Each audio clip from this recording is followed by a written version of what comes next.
Rewrite it. Sergeant Daniel Whitaker said it softly, almost politely, and somehow that made the words feel colder than if he had shouted them across the precinct. Officer Marcus Reed sat at the report room computer at 1:17 in the morning, rain still darkening the shoulders of his Navy uniform, the faint smell of wet asphalt and burnt coffee hanging in the air. The station was quiet in the way police stations get quiet after midnight. Not peaceful, just tired, with fluorescent lights buzzing overhead and a printer clicking somewhere behind a half-open door.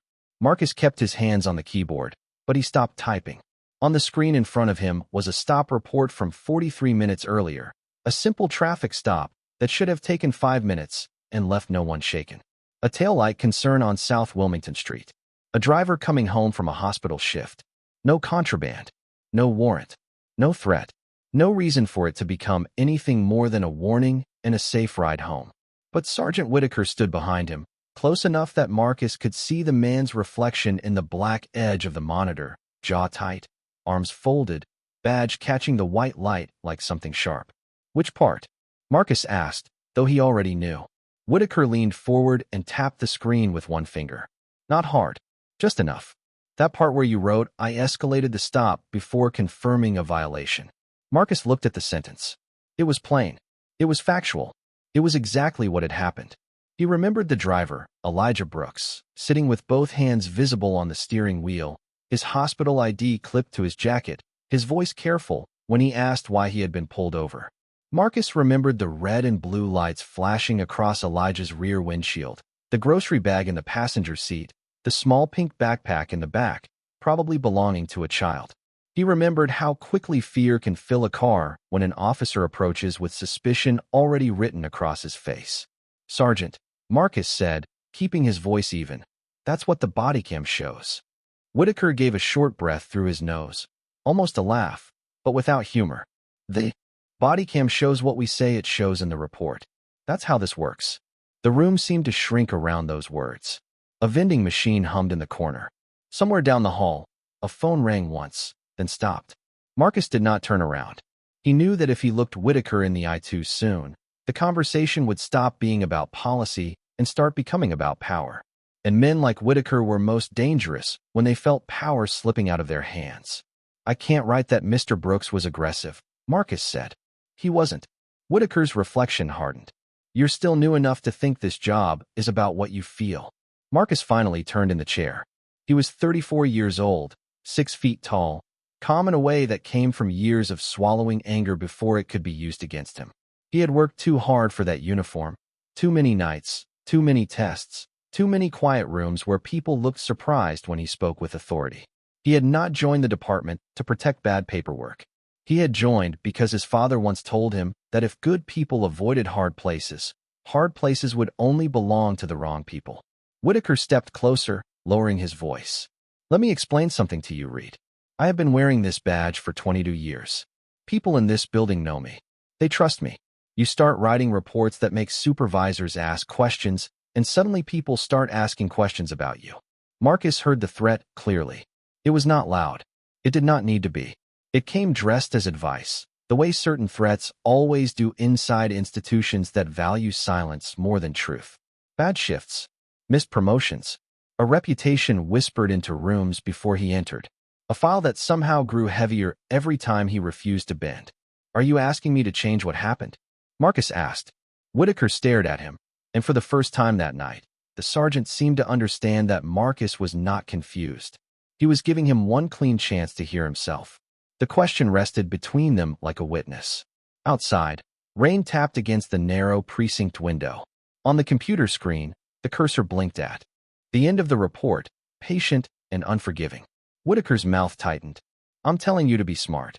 Marcus turned back to the keyboard. His fingers hovered over the keys. For a moment, he saw Elijah Brooks again, sitting in his car under the patrol lights, trying to stay calm because he knew calmness might be the only thing keeping him safe. Then Marcus looked at the badge pinned to his own chest and understood something with painful clarity. A badge could open doors. It could command attention. It could make strangers obey. But if it needed a lie to survive, it was not honor. It was cover. Marcus clicked save. 3 hours earlier, before the report room became quiet enough for a threat to sound like a confession, Officer Marcus Reed had been driving east through Raleigh with rain brushing the windshield in thin silver lines.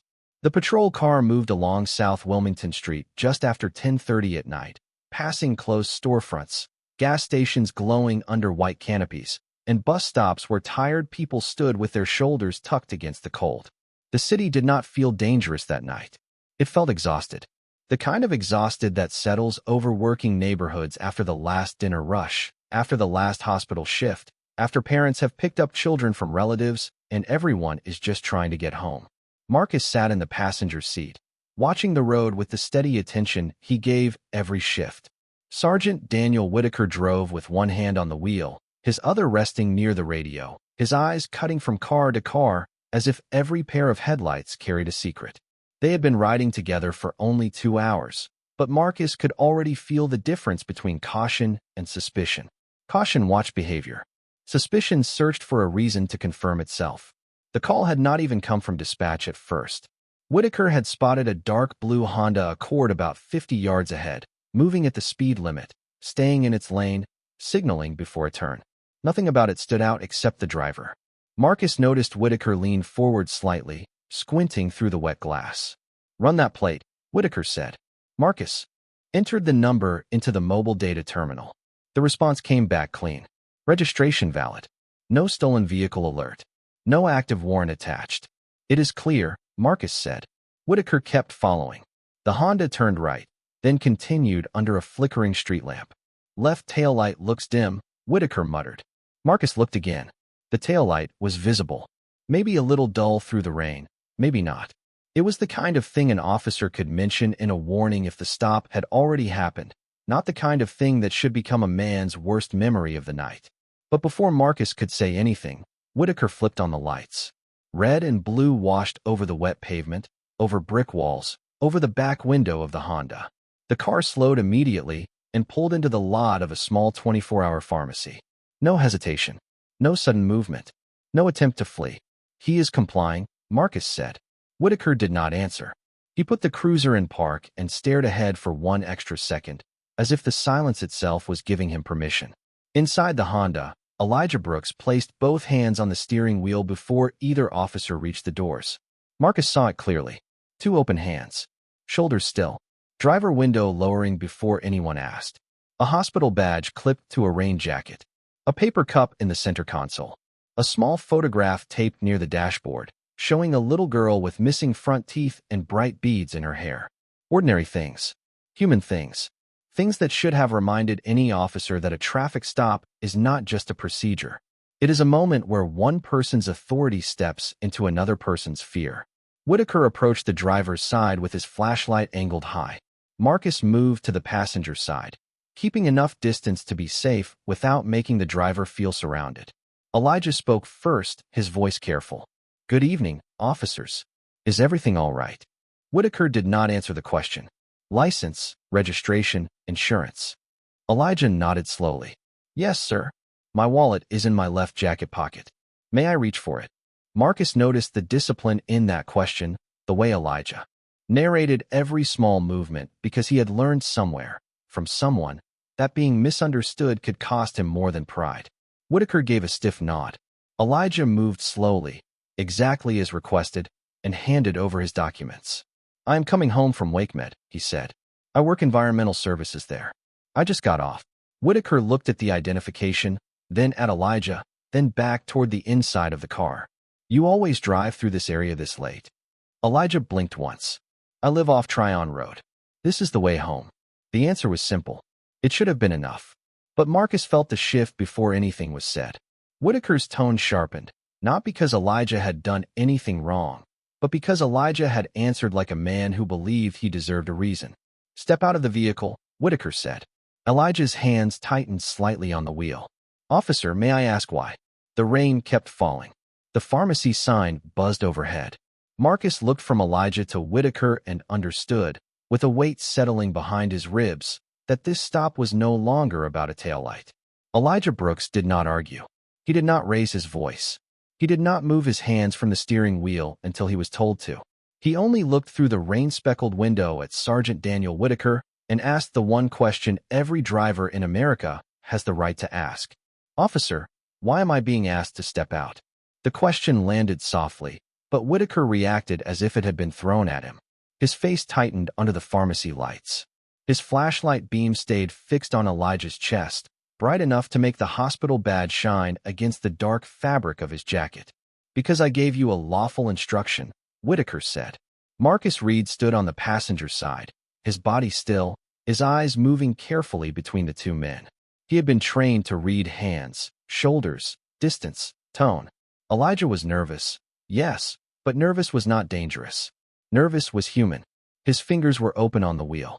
His breathing was uneven, but controlled. His documents were already in Whitaker's hand. There was no smell of alcohol, no visible weapon, no aggressive movement. No reason for the stop to become a show of dominance in a pharmacy parking lot at 10:47 at night. "Sergeant," Marcus said, measured and low. "He is cooperating." Whitaker turned his head just enough for Marcus to see the warning in his eyes. It was quick, almost hidden, but it was there. Not now. Not in front of him. Not in front of a black driver who might think one officer would not automatically stand behind the other. Elijah swallowed. "I'm not trying to be difficult.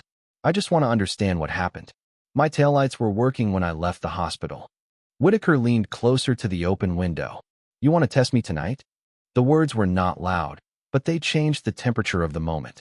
Marcus felt it in his shoulders. Elijah felt it too.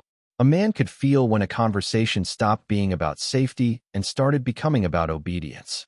In the back seat of the Honda, the little pink backpack rested under the flashing lights, untouched and innocent, a reminder that Elijah was not just a driver in a report. He was someone expected somewhere. Someone with a child who might ask why he came home late. Marcus stepped slightly closer, careful not to crowd the car. "Mr. Brooks," he said, keeping his voice calm. "For now, please stay seated and keep your hands visible. We are going to clear this up." Elijah looked at him, and for a second, relief flickered across his face. Not trust exactly. Something smaller. The hope that at least one person present still saw him clearly. Whitaker noticed that flicker. His jaw shifted. "Reed," he said, "with me." Marcus walked a few feet back toward the patrol car. The rain tapped against the brim of his cap. Whitaker lowered his voice, but the body microphones would still catch the sound, because policy required them to. "Do not undermine me on a stop." Marcus kept his face neutral. "I am not undermining you. I am trying to keep it clean." "Clean," Whitaker repeated. "That is what you call it." Marcus glanced back at Elijah, still sitting with both hands visible, still waiting in a car washed in red and blue. "I call it what it is. We have a compliant driver, clean plate, valid documents, and a questionable equipment issue." Whitaker stared at him for a long second. The older officer's expression carried something deeper than irritation. It carried insult, as if Marcus had stepped outside a role Whitaker had silently assigned to him.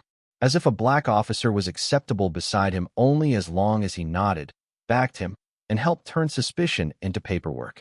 "You think because you went through some community relations training, you know the street better than me?" Whitaker asked. Marcus did not answer right away. He thought of the neighborhood meetings he had attended, the mothers who asked officers to slow down when approaching their sons, the young men who said they were tired of being treated like problems before they spoke, the pastors who begged the department to understand that respect was not weakness. He thought of his own father, a retired bus mechanic, who had once been stopped 3 blocks from home and came back quieter than he left. "I know this," Marcus said. "People remember how we make them feel when the lights come on behind them." Whitaker gave him a cold smile. "That sounds nice in a training room. It matters out here too." For a moment, neither man moved. The rain filled the silence. Then Whitaker turned back toward the Honda, his decision already made.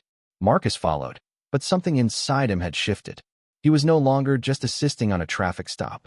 He was witnessing the exact place where professionalism either stood up or stepped aside. Whitaker returned to the Honda with the slow confidence of a man who expected the world to make room for him. The rain had softened to a mist, but the patrol lights still painted the parking lot in restless red and blue, turning Elijah Brooks's face pale one second and shadowed the next. Inside the car, Elijah sat exactly as he had been told, hands on the wheel, shoulders still, eyes forward. The pharmacy doors slid open behind them, and an older woman stepped out carrying a small white bag, then stopped when she saw the scene. She did not interfere. She only watched for a moment, the way people watch when they know something feels wrong but are not sure whether their voice will make it. Worse, Marcus noticed her. He noticed everything now. The working taillight, the clear plate, the clean documents, the hospital badge, the driver's careful breathing, the sergeant's tightening patience. Every detail felt like it was writing itself into his memory before it ever reached the report.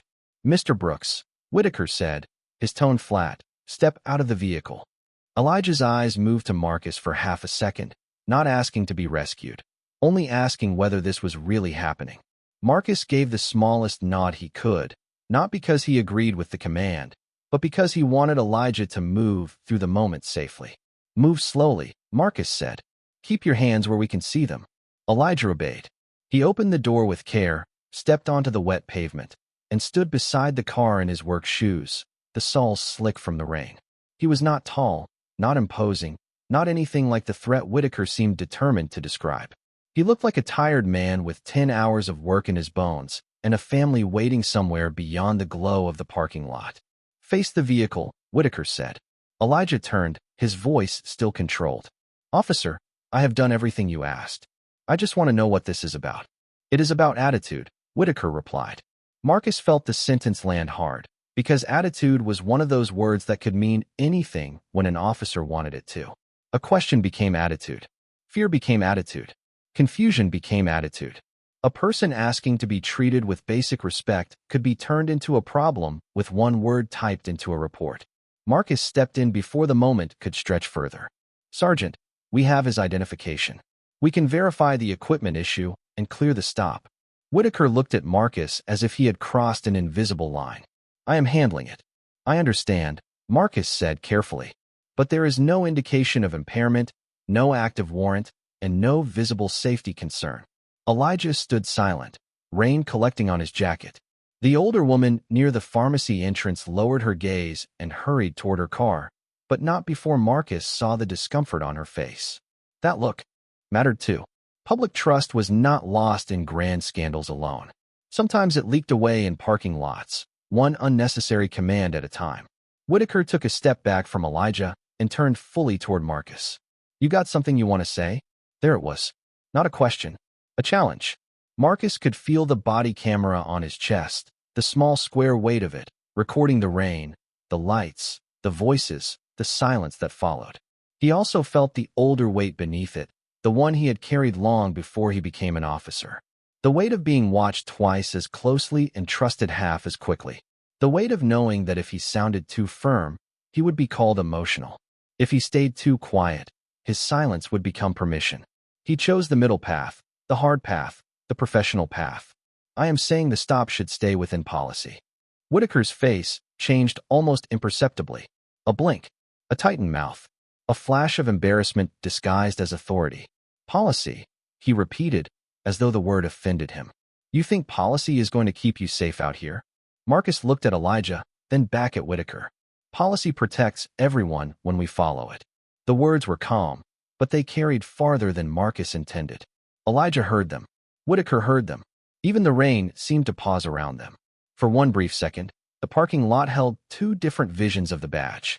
In Whitaker's world, the badge was a wall. It kept questions out. It made fear useful. It turned uncertainty into control. In Marcus's world, the badge was supposed to be a promise, and promises became dangerous when the people wearing them forgot who they were made to protect. Whitaker handed Elijah's documents back with a stiffness that made the gesture feel less like resolution and more like retreat. "Fix your taillight," he said. Elijah looked toward the rear of his car, where both lights glowed red through the mist, then said nothing. That silence was not weakness. It was survival. He got back into the Honda slowly, closed the door, and waited until the officers stepped away before pulling out of the lot. Marcus watched the car disappear onto the wet street, its taillights burning clear and bright into the night. Whitaker did not look at him until the Honda was gone. Then he said quietly, "When we get back, you and I are going to talk about loyalty." Marcus stood under the cold pharmacy lights and already knew what the real question would be. Not whether Elijah had done anything wrong, not whether the stop had been lawful, but whether Marcus would protect the truth or protect the man trying to bury it. The ride back to the station lasted 12 minutes. but it felt longer because neither man spoke. The patrol car moved through wet streets lined with dark storefronts and porch lights, the windshield wipers keeping a steady rhythm that sounded almost like a clock counting down. Marcus Reed sat in the passenger seat with his hands resting on his knees, replaying every second of the stop in order, not as an accusation, not as a defense, but as a record. The time of the stop, the stated reason, the working taillights, the driver's visible hands, the valid documents, the unnecessary command, the word attitude. He knew how easily the truth could disappear once it entered the wrong report. A sentence could be bent. A tone could be exaggerated. A calm question could become resistance.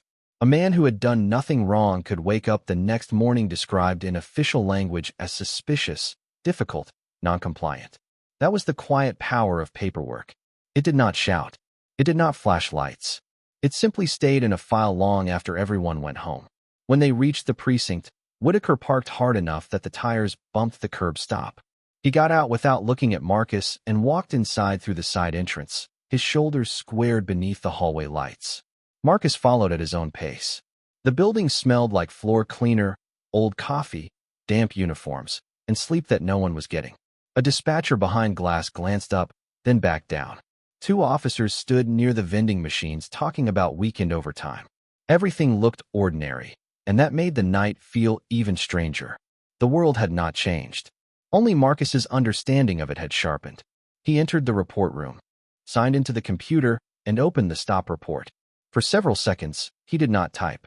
He listened to the printer warming up behind him, the air vent rattling overhead, the muted radio traffic coming from the hallway.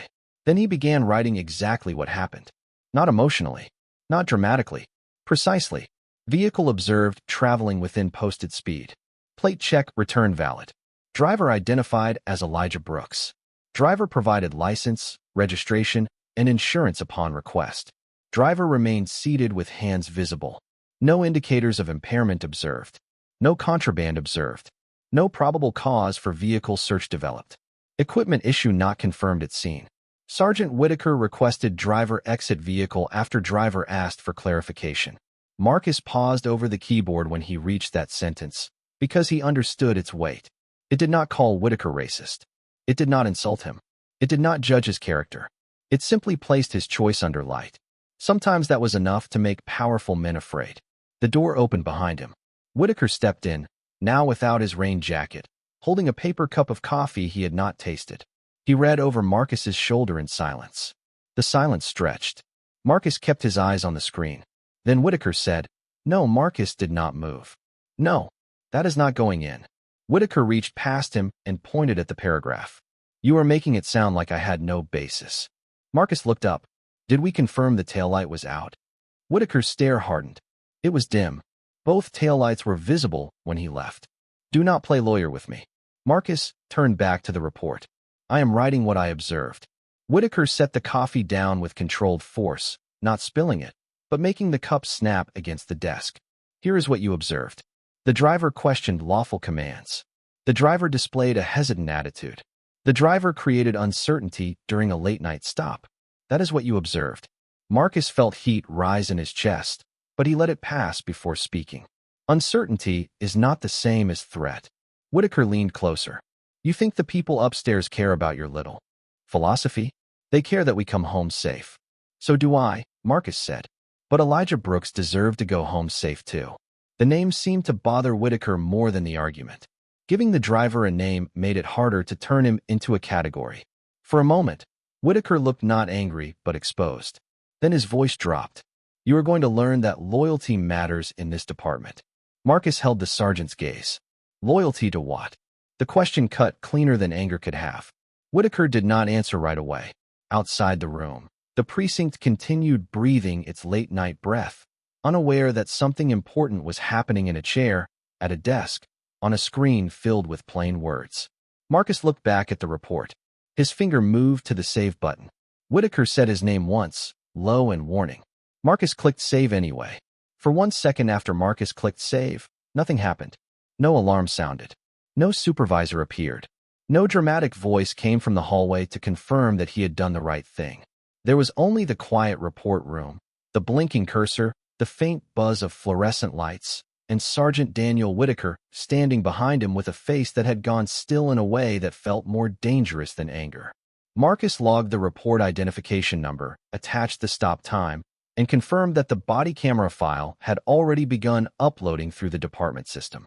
He did every step by policy, not because he wanted to prove a point, but because policy was the only language men like Whitaker could not easily mock once it was written down. "You just made a choice," Whitaker said. Marcus remained seated. "I did." "No, you do not understand. You made a career choice." The words moved through the room slowly, like cold air under a door. Marcus turned from the screen and looked at him. Whitaker's coffee sat untouched beside the keyboard, steam fading from the cup. His badge was still clipped neatly to his chest, bright under the lights. But for the first time that night, Marcus did not see authority in it. He saw how much some men needed metal to feel taller than the truth. "Are you threatening my job because I filed an accurate report?" Marcus asked. He did not raise his voice. That mattered. He wanted every word clean enough to stand on its own if it had to. Whitaker gave a thin smile. "I am telling you how things work." "Then say it clearly." The smile disappeared. In the hallway, two officers passed the open door, laughing about something unrelated. Then their voices faded toward the locker room. Whitaker waited until they were gone. "You want clear? Fine. People around here do not like officers who make their partners look bad. They do not trust them. They do not back them. They remember their names when schedules come out. They remember their names when promotion lists get made. They remember who causes paperwork." Marcus felt the old familiar pressure in his chest, the pressure to shrink himself into something easier for other people to accept. He had felt it at traffic scenes, in roll call rooms, at neighborhood meetings where citizens stared at his uniform and saw betrayal before they heard his voice, and in department hallways where certain officers stared at his skin and saw politics before they saw a colleague. He had spent years walking a narrow bridge, trying to serve a community that had reasons to be cautious and a department that did not always understand why. But this moment was different. This was not about being liked. This was about whether a man named Elijah Brooks would become another official line in another file, described as a problem because he dared to ask why. "Sergeant," Marcus said, "I am not here to make you look good or bad. I am here to write what happened." Whitaker leaned one hand on the desk. "You really think anyone is going to choose your version over mine?" There it was, the heart of it. Not policy, not safety, not the stop. The belief that rank could outweigh truth, that years on the job could bury what a camera saw, that a black officer would eventually understand his place if enough pressure was applied quietly enough. Marcus looked at the closed report on the screen. Then he opened a new internal message. Whitaker noticed. "What are you doing?" Marcus typed the recipient with steady fingers. "Lieutenant Grace Miller, professional. Standards liaison for the night shift." The subject line was simple: report integrity concern. Whitaker took half a step forward, then stopped, aware of the hallway, aware of the cameras, aware that the room was not as private as he wanted it to be. Marcus wrote only what he could prove. Stop report submitted.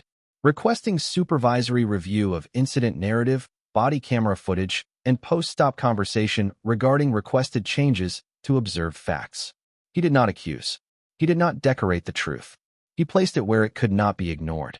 "You send that," Whitaker said, his voice low, "and you will regret it." Marcus paused with the cursor over the send button.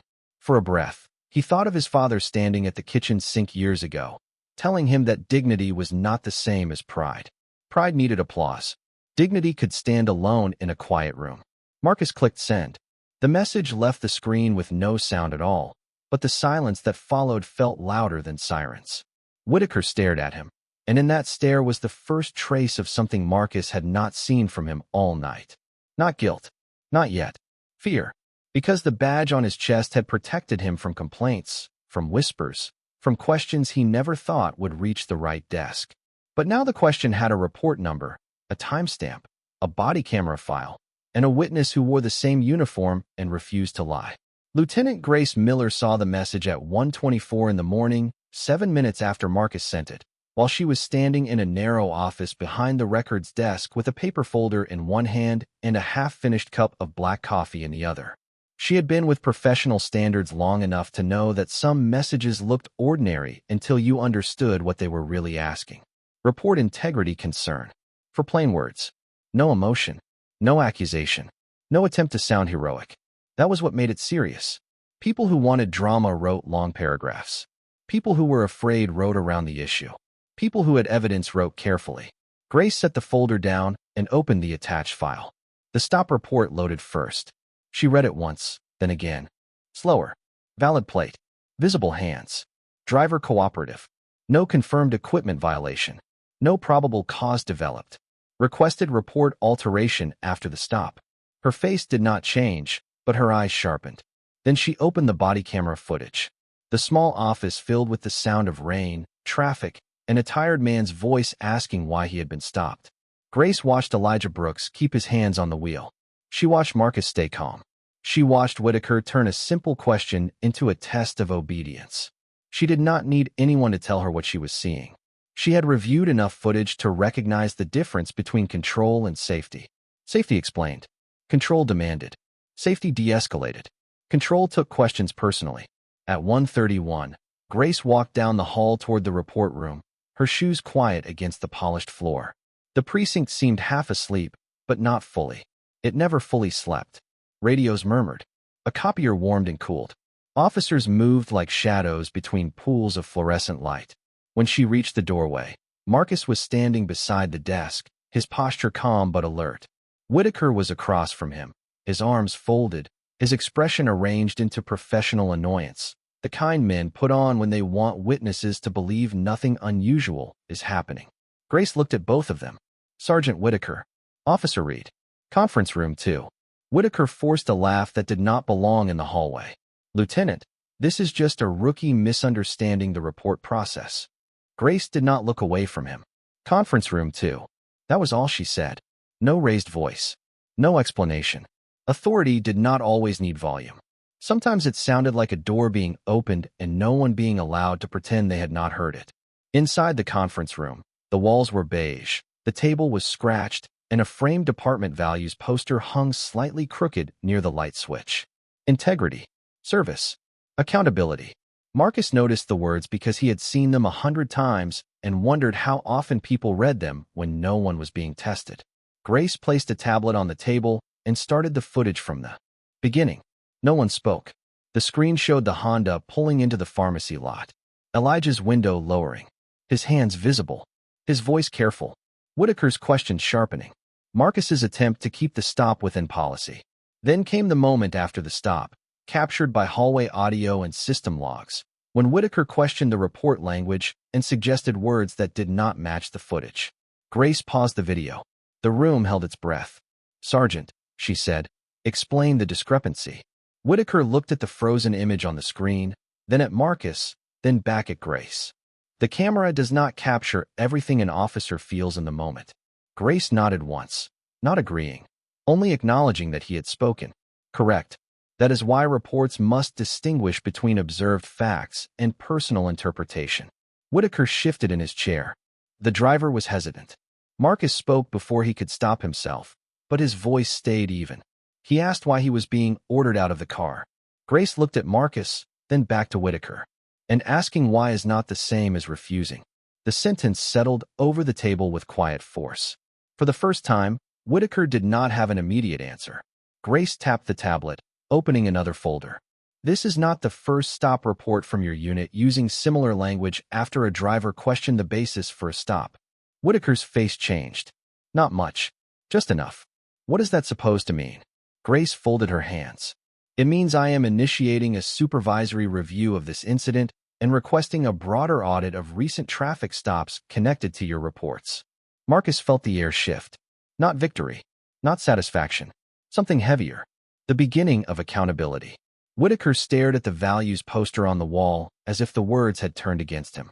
Marcus looked down at his own hands, then at the badge on his chest, and understood that the truth had not exploded. It had simply entered the room, sat down at the table, and waited for everyone to stop pretending. By sunrise, the review had moved beyond one report, beyond one stop, beyond the quiet confrontation in conference room 2. It began. The way accountability often begins in real life, not with headlines, not with applause, but with files being opened by people who had ignored them for too long. Lieutenant Grace Miller requested the last 6 months of Sergeant Daniel Whitaker's traffic stops, then the last 12. She asked for body camera footage, dispatch logs, written narratives, warning records, citation data, and every civilian complaint that had ended with the same empty phrase, insufficient evidence. The phrase appeared again and again, soft as dust, heavy as a locked door. By 8:15 that morning, Grace had 2 analysts from Professional Standards sitting in the small review office with cold coffee, tired eyes, and a growing silence between them. They were not looking for one bad night. They were looking for patterns. And patterns do not care about excuses. In Whitaker's reports, the same language kept returning like a fingerprint. Driver appeared unusually nervous. Driver displayed a resistant attitude. Driver made furtive movements. Driver questioned lawful instruction. Driver created officer safety concern. On paper, the words sounded official, almost clean. On video, they looked different. A woman asking whether she could call her husband before signing a citation. A college student reaching slowly for registration after being told to retrieve it. A delivery driver saying he was late for work. A grandfather explaining that the car belonged to his daughter. One after another, people became suspicious in writing only after they asked to be treated with clarity. Grace watched the footage without speaking. The analysts watched with her. No one smiled. No one shook their head for drama. The truth did not need performance. It simply kept repeating itself. At 9:42, Whitaker was placed on administrative duty pending the outcome of the review. His service weapon was secured according to policy. His patrol access was suspended. His badge was not taken from him in a hallway for spectacle, but his authority was restricted, documented, and placed under formal examination. That was the part he seemed to understand least. He had expected anger. He had prepared for denial. He had lived for years inside a culture where consequences were loud only when they happened to someone else. But this was quiet. A memo, a signature, a locked system status, a supervisor saying, "You are not cleared for field assignment at this time." Whitaker stood in Grace's office with his mouth slightly open, staring at the paper as though the words had betrayed him. "After 22 years, he said. Grace looked at him steadily. "That is why the review matters." Across the precinct, Marcus Reed heard none of that directly. He was finishing his end-of-shift paperwork in the locker room, sitting on a wooden bench beneath rows of metal doors, his uniform shirt folded beside him, his body finally feeling the weight of the night. He did not feel triumphant. That surprised him, though maybe it should not have. There was no joy in watching a department confront something it should have confronted sooner. There was no celebration in knowing Elijah Brooks had driven away with fear in his chest because 2 officers could not agree on whether his dignity mattered. Marcus checked his phone and saw no missed calls, no messages from supervisors, no sign that the world outside understood what had shifted inside the building. Then a text appeared from an unknown number. "This is Elijah Brooks. Lieutenant Miller gave me your contact with permission. I just wanted to say thank you for speaking like I was a person." Marcus read the message once, then again. The words did something the review could not.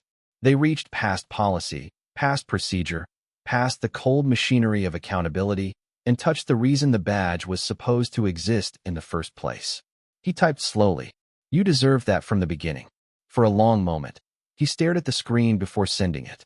Then he looked toward the narrow locker room window, where morning light was beginning to wash the rain from the glass. Somewhere down the hall, Whitaker's name was being entered into a review file. Somewhere across the city, Elijah was probably home, maybe sitting at a kitchen table, maybe hearing his daughter ask why he looked so tired. And Marcus understood that justice was not always a dramatic fall. Sometimes it was a record corrected before it could harm a man. Sometimes it was a pattern finally seen. Sometimes it was one officer refusing to let another officer turn fear into fiction. 3 days later, Marcus Reed walked into the community room at the East Raleigh Library and felt the kind of silence that does not come from emptiness, but from people deciding whether it is safe to speak. Folding chairs had been arranged in careful rows. A coffee urn sat on a side table beside paper cups and a tray of cookies someone had brought from a grocery store bakery. On the wall, a poster announced a community listening session about traffic stops, report accuracy, and public trust. The words sounded official, almost too neat for the pain that had brought everyone there. Marcus stood near the back at first, wearing a plain department polo instead of his full uniform, his badge clipped low at his belt where it did not need to announce itself before his face did. Lieutenant Grace Miller sat at the front with 2 city officials and a civilian review representative. She did not make speeches about perfection. She did not pretend one review could repair years of fear. She began by saying the only sentence that made the room lean forward. "We are here to listen first." Elijah Brooks sat in the 3rd row, wearing a clean gray jacket and holding a paper cup between both hands. His daughter was not there, but Marcus noticed a small bracelet around Elijah's wrist made of colored beads, the kind a child gives a parent and expects them to wear like treasure. When Elijah stood to speak, he did not sound angry. That almost made it harder to hear. "That night, I kept thinking about my little girl," he said. "Not because anything happened to her, because I was trying to get home to her. And I realized how strange that is, to be sitting in your own car, doing what you are told, and still wondering whether the people with the lights behind you see a father or just a threat." The room went still. Marcus looked down for a moment, not out of shame for what he had done, but out of respect for what Elijah had survived in silence. Elijah continued, his voice steady but worn at the edges. "I know officers have a hard job. I know traffic stops can be dangerous. But I also know people can feel when they are being treated like a problem before they open their mouth. That feeling stays with you. It follows you into your house. It sits with you at breakfast. It makes your child ask why you are so quiet." No one rushed to answer. That was the first sign the meeting had not failed.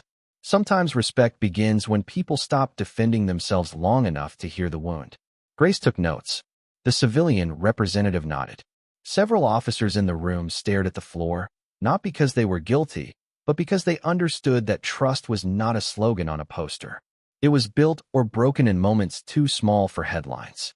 When the meeting ended, Marcus waited until the crowd thinned before approaching Elijah. "Mr. Brooks," he said softly. Elijah turned, and for a second they were back in the rain, back under the pharmacy lights, back inside that fragile space where fear and authority had stood too close together. Then Elijah offered a tired smile. "Officer Reed." Marcus did not try to make the moment lighter. "I am sorry the stop became what it became. You deserved clarity. You deserved respect. You deserved to get home without carrying that fear through your front door." Elijah studied him. "You were not the one who made me feel that way." "No," Marcus said, "but I wear the same uniform. That means I have a responsibility to help change what the uniform feels like to people." Elijah looked toward the front of the room, where Grace was speaking quietly with a woman from the review board. "Do you think anything really changes?" Marcus took a breath. Outside the library windows, afternoon sunlight fell across the parking lot, bright and ordinary, touching every car the same way. "Not all at once," he said. "But reports change. Training changes. Supervisors change what they ignore. Officers learn what silence costs. And sometimes one person telling the truth keeps the next person from being written into a lie." Elijah nodded slowly. It was not forgiveness for an entire system. It was not a miracle. It was something smaller and more honest. A beginning that did not pretend to be more than it was. Across town, Sergeant Daniel Whitaker remained off patrol while the review continued. More footage would be examined. More reports would be compared. Decisions would be made by policy, evidence, and the record he once believed he could control. But in that library room, the real lesson had already become clear. A badge was never meant to make a person untouchable. It was meant to make them accountable. And on a rainy night in Raleigh, one officer learned that truth could be delayed, pressured, questioned, and threatened, but it could not be outranked forever.